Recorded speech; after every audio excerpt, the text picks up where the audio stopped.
G'day everybody, we are back in the office again, which means we've got to go to the whiteboard. That's generally why we find ourselves in the office.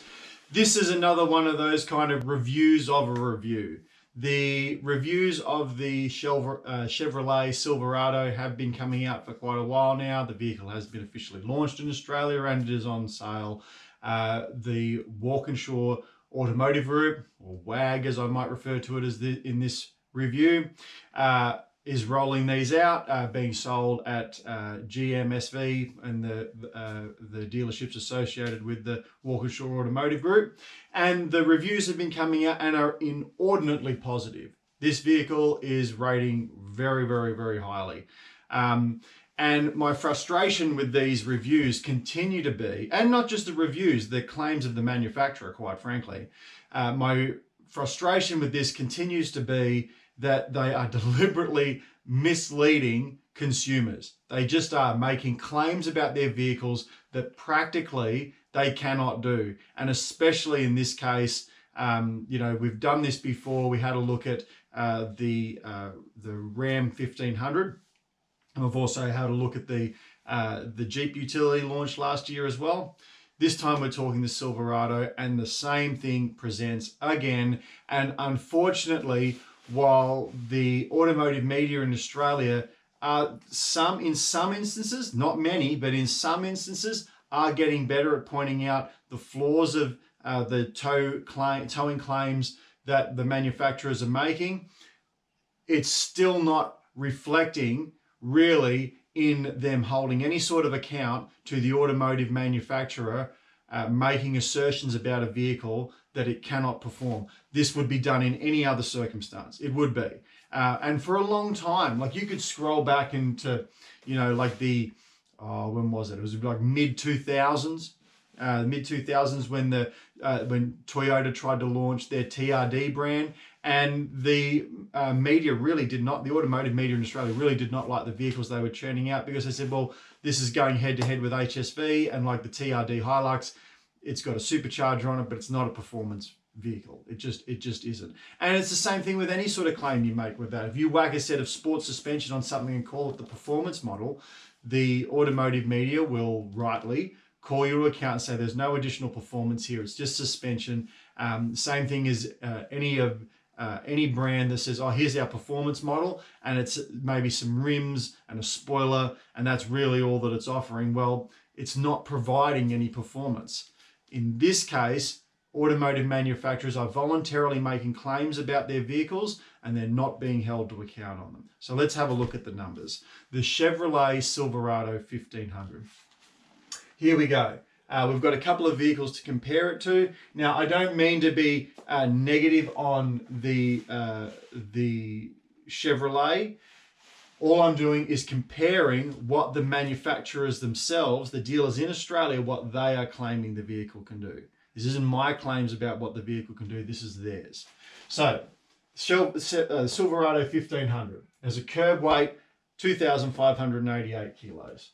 The tow rating is 4.5 tons. And just lest you get any sort of confusion about where it's being pitched, you can jump on right now. You can jump on the HSV website, and here we have the 1500 page. We have the Silverado 1500. The first point, rise and shine. It has a chiseled hood and striking horizontal elements. Yeah, it's a striking vehicle. Yeah, I agree with that. I don't think it's a bad looking truck. That's the first point. Second point, the Silverado provides the perfect powertrain. It's got a 6.2 Ecotec V8, 313 kilowatts of power, 624 newton meters of torque. Yep, okay, that's the second point. It's got a good engine. Third point, trailering, or what we would say, towing. There is no doubt the Chevrolet Silverado 1500 has the torque and transmission you need to pull heavy loads, offering a maximum tow capacity of 4.5 tons. Asterisk. Oh, what's the asterisk say? Is that going to tell us a little bit of the potential problems you might have with pulling 4.5 tons? Let's have a look. The asterisk. Maximum brake towing capacity is using a 70mm ball. Huh. Well, so if I fit a 70mm ball, I can pull 4.5 tons, clearly. Maybe not. So this isn't an assertion that I'm not criticizing Chevrolet, or in this case HSV or GMSV, for something that consumers are placing on their vehicles, saying that, oh, we want this vehicle to be able to do this and it can't do it. This is what they're claiming. This is the third point on their website. It looks great. It's got a great engine and it can pull 4.5 tons. This is the claims they are making. So it's got a curb weight of 2588, tow rating of 4.5 tons. Okay, so you put those two together, the total towing and curb weight. So this is if you maxed it out, 4.5 ton plus the curb weight, 7 tons and 88 kilos. That's the total of your 4.5 ton towing and your curb weight of 2588. The GCM, that's the gross combined mass. That's the total mass that the vehicle and whatever you're pulling can weigh. You can't exceed that. You can't upgrade that. That's fixed. That's what it is.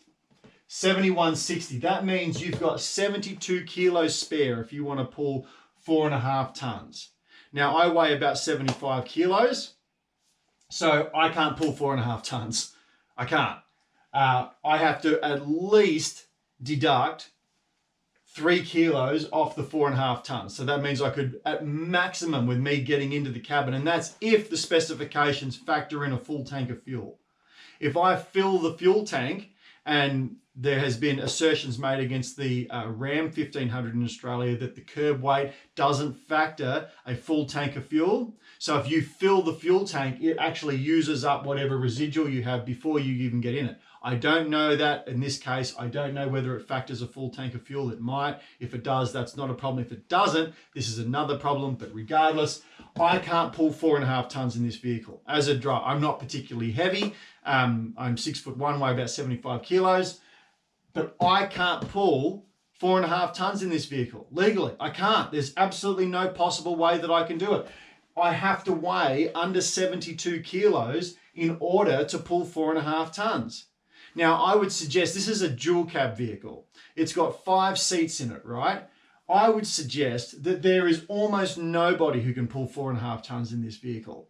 Now, if you weigh under 72 kilos, more power to you. You can do it, assuming the fuel tank issue, and assuming you haven't got packed a lunch, you haven't got a toolbox, you haven't got a bull bar fitted, you haven't got driving lights fitted, you haven't put a tonneau cover on it, you haven't put a canopy on it. If you haven't done any of those things, you drive it straight off the dealer's lot with whatever fuel capacity they've factored in, and you weigh under 72 kilos, you can pull 4.5 tons. I would suggest that that does not represent the bulk of the buyers, or 99% of the buyers of this vehicle are not going to be able to pull 4.5 ton. It cannot be done. It can't be done.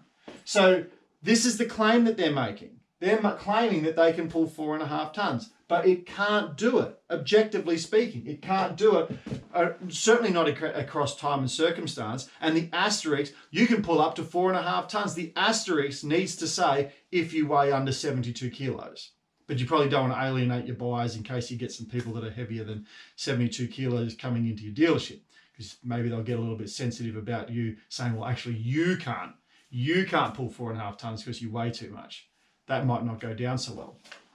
Okay, now as with the Ram 1500, what often people, particularly owners of these vehicles, will say, or counter you with, will say, okay, but there's no better vehicle to pull 3.5 tons with.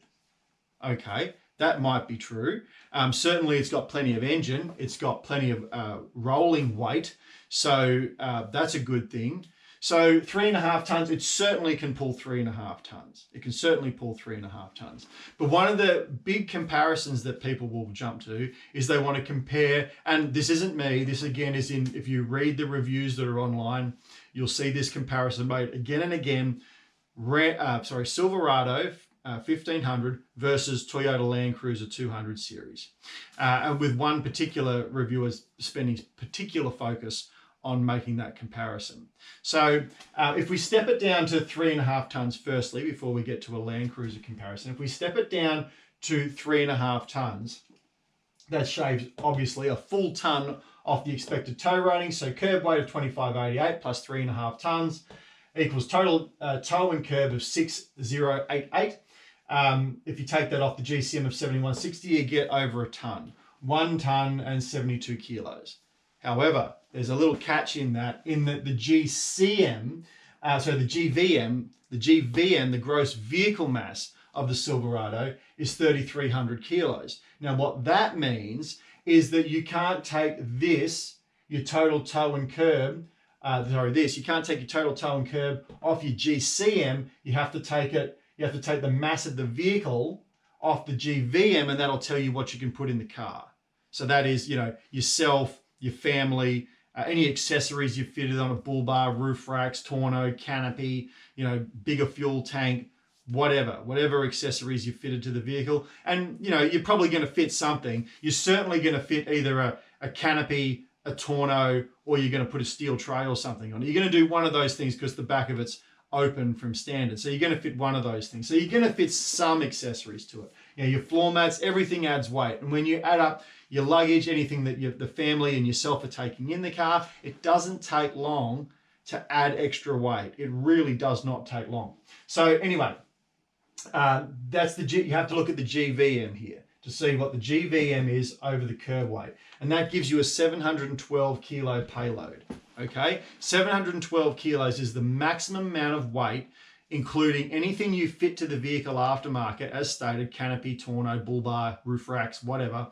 The maximum amount you can fit to the vehicle has to come in under this payload, 712. So if you weigh, like I do, 70 kilos, you have your wife, your kids, and the dog in it as well, you could soon ratchet that up to 200 kilos plus quite rapidly. So that brings you back down to 500. But, with 500 kilos, that's plenty of room for, some accessories and some luggage. But, that is a disappointing payload. There's no way around it. There's one review briefly mentions, that's actually quite low compared to a Hilux.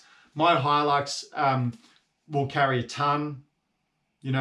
My old Ranger would carry close to a ton. That's a pretty poor payload. And considering that this is a truck, it's got a tub. So surely you would have to review it saying, okay, this is a utility vehicle. So how does it compare with other utility vehicles on Australia? Well, you have to deduct points because its payload's very low. You have to, because the Ranger, BT50, they have higher payloads than this does, and significantly more. And we're talking in the hundreds of kilos in many instances, hundreds of kilos below the expected payload. So if you're going to use this as a utility vehicle, as a truck, you have to take that into account, because if you have a payload requirement, specific, and particularly if you're coming off, let's say, a dual cab Hilux, D-Max, Colorado, whatever, if you're coming off one of those and then jumping into here and you're used to carrying close to a ton around on the back,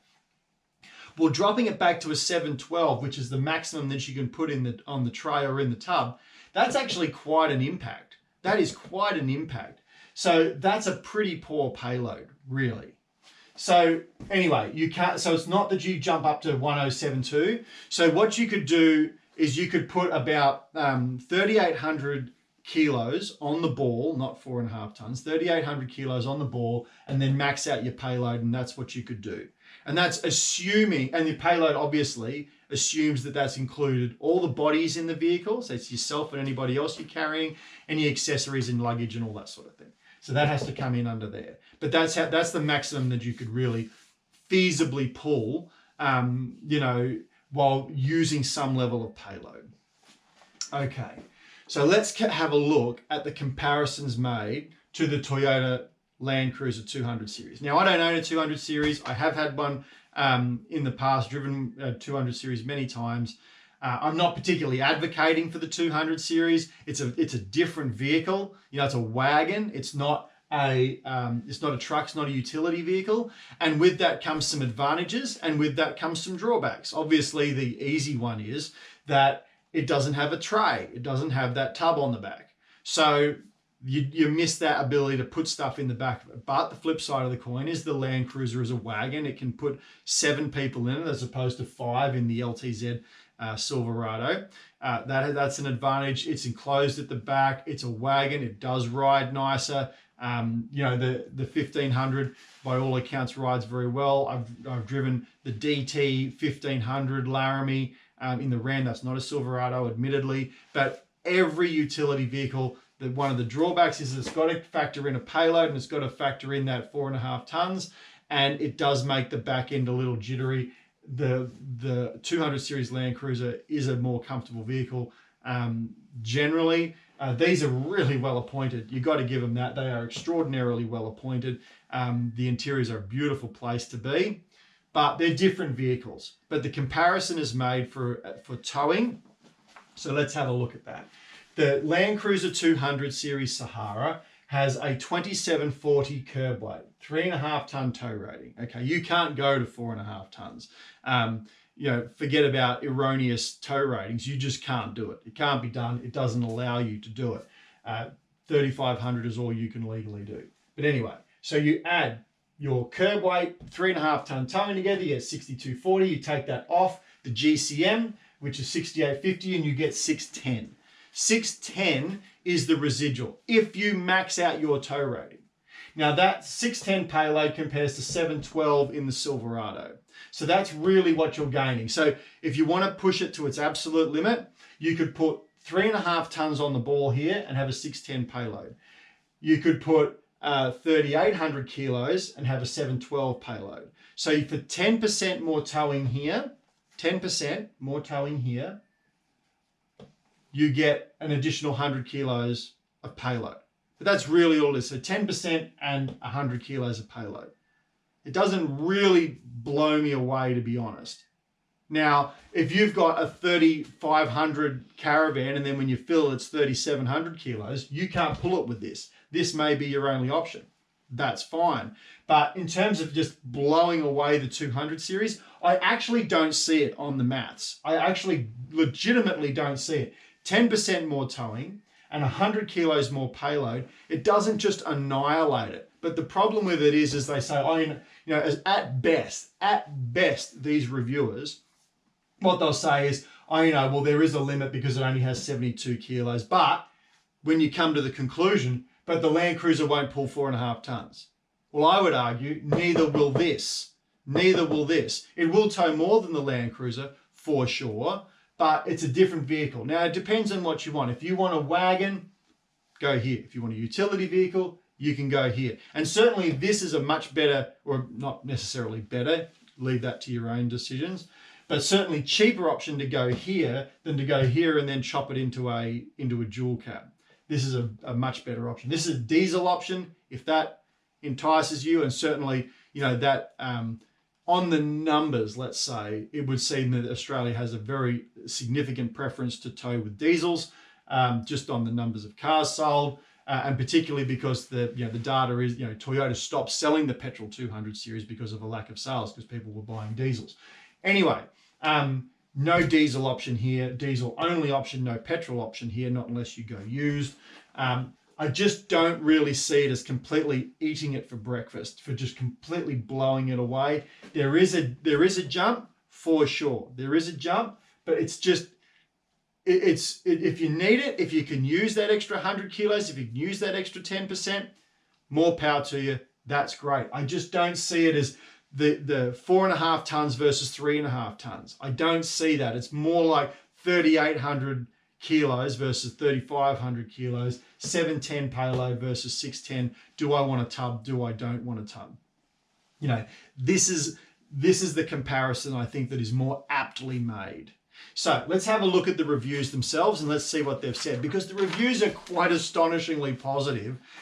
So Car Advice have had a couple of reviews. Kez says it's a natural born tow rig. You can potentially add 712 kilos of payload or tow as much as 4.5 kilos.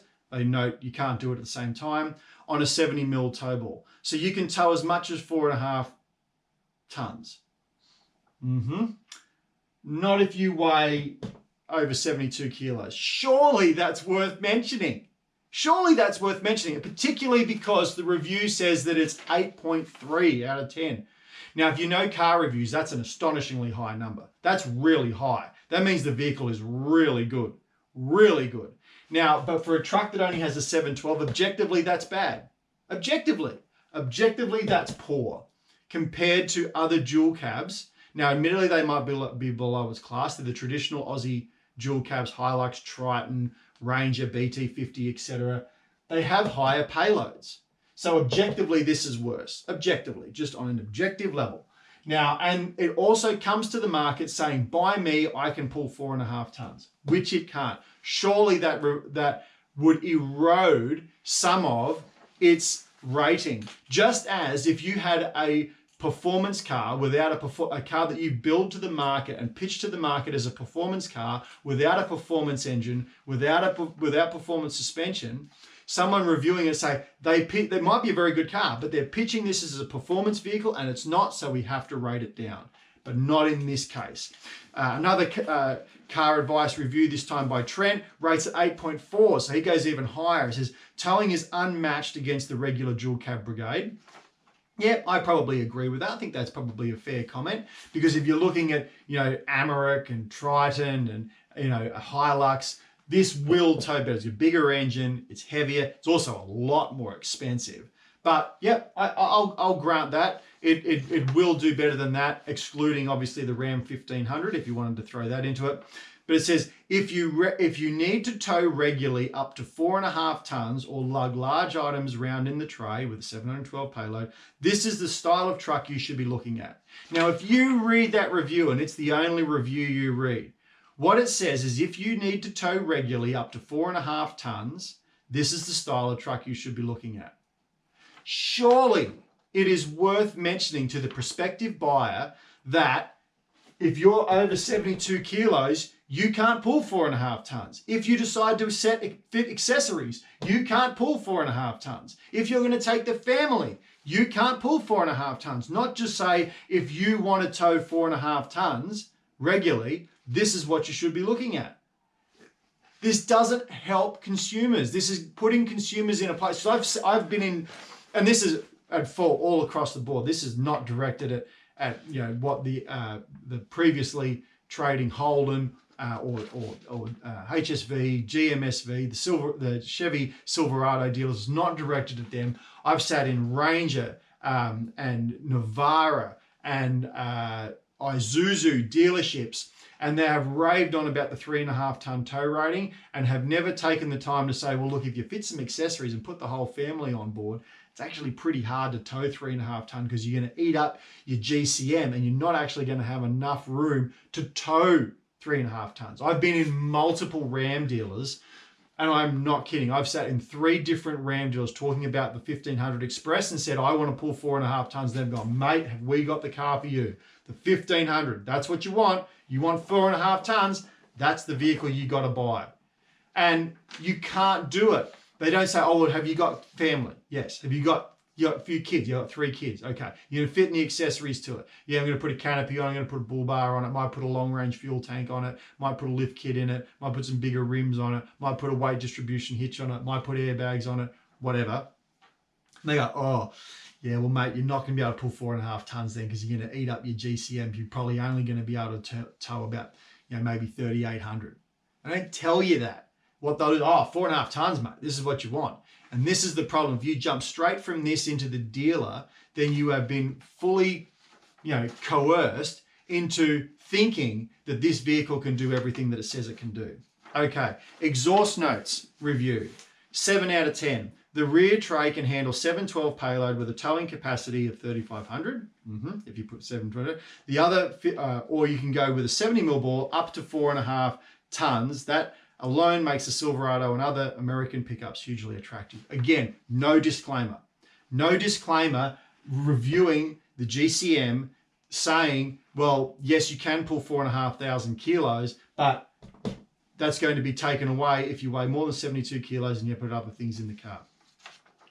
On car sales, 76%. These are really strong reviews. I know exhaust notes was only 7 out of 10, but even 7 out of 10 is not too bad. 76, that's a pretty high rating for a vehicle. One of Silverado's biggest assets is its brake towing capacity. The maximum is 4,500 kilos with a 70 mil tow ball, or it's 3.5 with a 50 mil ball. Bear in mind that if you opt to tow the 4.5 tons, the Silverado's gross combined mass is pegged at 7160. That leads a payload of 72. Also bear in mind that the unimpressive 712 maximum payload, which is outdone by plenty of smaller utes like the Hilux. So be aware that a lot of smaller utes, such as a Hilux, has a bigger payload. However, the tray is big enough to accommodate an Aussie pallet. Well, what's that got to do with the, like, sure, you can put an Aussie pallet in the back of it, but if you're putting an Aussie pallet in the back of it with any sort of load on it, what good is it if you've only got a 712 payload? Most of the things that I move around with a pallet, you know, a Shep pallet in Australia, so that's an Aussie pallet, you know, on the standard Shep pallet sizing. A Shep pallet size, including the weight of the pallet, can carry up to a ton. Can't put that if you've got a load out. If you've got 900 kilos, can't put it in. You know, 712 less the weight of the driver, which it'd be fair to say, let's just, for ease of math, let's say that it's 72 kilos. So you take your 72 kilos off, then that's going to leave you with 640. You know, and that's excluding any accessories, excluding anything else that you fitted, which will affect your payload. If you've got kids with you, or accessories fitted, if you have a bull bar, you got a tonneau on, and you hop in the car, it's going to be very rapidly, the maximum payload you have in that vehicle is half a ton. That's not very much. So the fact that it can fit an Aussie pallet in the back, if it can only fit, you know, that's a reasonable estimation if you fitted some accessories, that it can only carry half a ton payload. That's not very much. That's really not very much. Cars Guide 4.3. In fact, Cars Guide goes further. This is a beauty. 4.3, which is 8.6 equivalent out of 10, which is the highest rating we've had a look at so far. 4.3, pretty good rating, and they give it a tradie score of 4.3 as well. Now, I find that a little bit confusing, considering that the regular dual cab Brigade can carry a higher payload, and the pitch that it's making, it can pull 4.5 ton. It can't do. So surely, if you really think as a car, as a driving experience, it's worth 4.3. Surely, on objective measurement, measuring things that a tradie will use it for, surely, even comparing to things which aren't really in its class, because the other dual cabs are not really the same sort of vehicle, but even just comparing it with that, it has to take a hit. It has to take a hit. It can't be 8.6 out of 10, 4.3, which would rate it among the best, if not right up there in the upper tier of the top 1-2 vehicles in the dual cab segment in Australia. It surely couldn't do that. This review opens saying the Silverado is exclusively sold through WAG's HSV dealerships, but offers the same prized 4.5 ton tow capacity and lots more. No asterisk, no comment there. Although, getting a bit further down in the review, if you deduct the 4.5 ton tow rating and the 2588 curb rate from the 7160 GCM, you're left with a legal payload of only 72 kilos, which is barely enough to cater for the weight of the driver. So although it can legally tow up to 4.5 tons, the remaining payload is impractical. So this seems like a bit of a strange thing to read. So it's just made the assertion that if you want to tow 4.5 tons, you can only weigh 72 kilos, which is a pretty trim driver. And then it jumps into saying it can legally, although it can legally 4.5 tons tow, the remaining payload's impractical. No, the remaining payload is illegal. There is no remaining payload. And the legally tow for 4.5 tons, we've just said it can't do that. So I don't get it. Just point it out. Just call the vehicle manufacturer and say, you've made a claim here. You've said you can tow 4.5 tons, but you can't. I'm sorry, but you can't. Your specifications won't allow it. The Toyota cannot, so it talks about the Toyota Land Cruiser in this review. The Toyota cannot match the Chevy's 4.5 ton tow rating. Agreed, it can't. It has a tow rating of 4.5 ton. The Toyota is only 3.5. But if you want to compare real world conditions, that 4.5 ton tow rating, which you've already said is, at least you've insinuated that with a 70 kilo driver, it's going to make it difficult, although that is put extraordinarily lightly. The Toyota can't match the 4.5 tons tow rating. No, it can't match the tow rating, but practically it's not that far behind. The Toyota Land Cruiser is about 15% down. So it is down for sure, but it's not this huge gap. And I don't mean to wax lyrical about the Toyota Land Cruiser. I'm not necessarily advocating for the 200 series. You know, if you want a Toyota 200 series, buy one. If you want a Silverado, buy one. That's fine. But it's not like this blows this away in real world circumstances. It just doesn't. Now, and sorry to stay on the Toyota thing, but it remains a really good example of what automotive consumers in Australia should insist on, and that remains the Land Cruiser 79 series. I wouldn't own one. They're bare bones basic. They are under-equipped. They are overpriced. I would not own one. But the specifications remain something that you want to have a look at, and you want to consider this is what we should expect as consumers looking to buy these sorts of vehicles on the Australian domestic market. I think the Land Cruiser 200 series is spec'd okay. I do. Sure, it doesn't have a 4.5 ton tow rating, but what it says it can do, it can do. It can pull 3.5 tons, and the 610 payload isn't eroded by pulling the 3.5 tons. What this does is it says you can pull 4.5 tons, but you can't put anything in the vehicle anymore. What the Land Cruiser says is it says you can pull 3.5 tons and you can have the same 610 payload that you had before, even with 3.5 tons on the back. I think that's actually pretty reasonable. And the 79 series dual cab is the same. It has a 2175 curb weight, although that isn't without a tray, and you're going to have to fit a tray, so you're going to have to do a couple 100 kilos fitting a tray probably, unless you put a lightweight alloy or something on. But anyway, 2175 and a 3.5 ton tow rating. You put those together, you got 5,675 kilos against a 6,800 kilo GCM. So the tow rating plus the curb weight gives you 1,125 kilos to spare. That is quite reasonable, I believe. Even taking off, even 200 kilos for the tray, I think that's quite reasonable. It leaves you 900 kilos to spare. And even if you just compare the GCM to the rolling weight, you get the same 1125 payload. That's what we should be insisting on these vehicle manufacturers. Show us so we can make informed decisions. I don't know how many times you have seen it, but it continues to bug me when I see a dual cab utility, a 200 series, or one of these 1500s, doesn't matter, any vehicle driving down the highway with a big heavy van on it, or towing a big heavy car and a car trailer, and you look at it and you go, that weighs more than what that vehicle can legally tow. And the relevant road authorities should be right onto that, and I believe that they increasingly are. But it's unfortunate because a lot of times, yes, consumers should check all this out. A lot of consumers don't know to check all this out. They don't know how to read all these numbers, and there should be some sort of duty of care of the automotive fraternity in Australia, that's media and the dealers, the resellers themselves, the manufacturers themselves, to provide consumers with this sort of information before they drive off the lot. It remains not the case, and unfortunately, journalists, media in the automotive space continually perpetuate this, and at best they give a sleight of hand to say, oh, a vehicle, this has to, if you weigh over 72 kilos, it's going to be difficult to pull 4.5 tons. Or they make a ridiculous statement saying that here we go, you deduct 4.5 tons from the GCM, you're left with a legal payload of only 72 kilos. So although it can legally tow 4.5 tons, the remaining payload is impractical. No, it can tow 4.5 tons, and any remaining payload that you have, if you have fitted a bull bar, if you fitted any accessories, at least a tonneau cover, and you want to take the family, you cannot do it legally. You can't do it legally.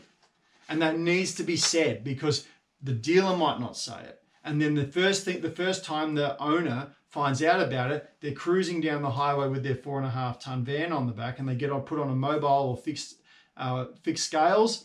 They're overweight, they have to unhitch the caravan and leave it there, or they have to ditch stuff out of it to save weight before they can continue on the journey. Or even if you don't get to the legal and just the practical side of things, you have someone coming the other way at you down a single lane road at 100 kilometers an hour, and they get the death wobbles or they lose control and they smack straight into you. And this has happened. unfortunately. And it's tragic. It's terrible. This has happened in Australia where someone who had bought a vehicle, loaded it up to the max, went touring, and they were overweight. They had an unfortunate, tragic accident, and unfortunately people died. And then they had the unfortunate mess of being taken to court because not only had somebody died, but they'd been pulling their vehicle beyond its weight. So that's illegal. It becomes a legal matter. And if it wasn't already tragic, now you have this court case because someone did something that they assert they didn't know. And that may well be the case. Certainly my experience in going to dealers around Australia is that they don't tell you all these things. They just go, oh, you know, this vehicle's rated for 3.5 tons, therefore you can tow 3.5 ton. This vehicle's rated for 4.5 tons, therefore you can tow 4.5 tons. This is the last lot of reviews with a couple of exceptions continue to perpetuate not telling the consumers that their vehicles can't do what they're advertised to do. With a few exceptions, I'm very thankful for the few exceptions, but they don't go far enough and they're wishy-washy and they don't articulate it clearly enough that you can't pull 4.5 tons with this vehicle. That's what they need to do. As per the previous videos, we as automotive consumers in Australia, we need to insist on better. I'm not commenting on the quality of the Silverado 1500 in terms of anything else, just its towing specifications, its ability to tow. That's all I'm criticizing. I don't know how good it is to drive and everything. It might be the best car ever to drive the roads, but it cannot do what it is advertised to do, and we need better. Thanks for watching.